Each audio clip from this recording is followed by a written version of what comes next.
President Obama expressed his support for the nation's law enforcement community in the wake of the police murders in Dallas and Baton Rouge. A teenage girl is among two people who were shot and injured in Logan Square. It happened around 3 yesterday afternoon in the 3400 block of West McLean Avenue. The St. Charles say they will have an update later today on the investigation in the shooting deaths of 3 family members. Brittany Coughlin and her twin sister Tiffany were shot and killed inside their condo Friday night.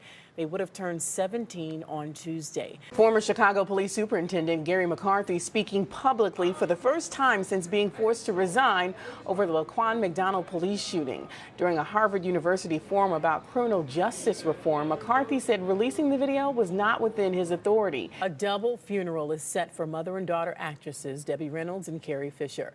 Reynolds' son Todd Fisher says the actresses will have a joint funeral and will be buried together at Forest Lawn Memorial Park in the Hollywood Hills. From knockouts in the ring to his fight for peace, preparations are in place to say goodbye to the greatest of all time.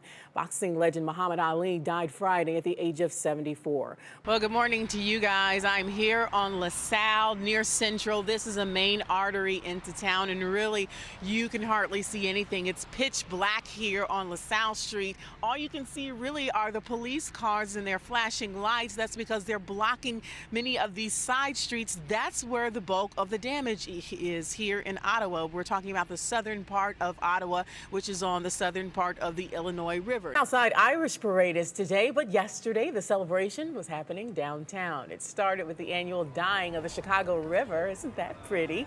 Even though the dye is orange, the river comes out green.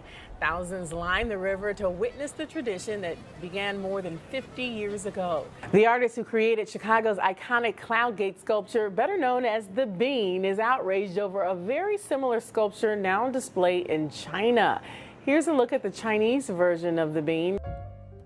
Beautiful day out there. Welcome back. It's 8:40, and many of us like to ring in the new year at home or at a friend's house, but you still want the night to feel just as special as if you went out to a bar or a restaurant.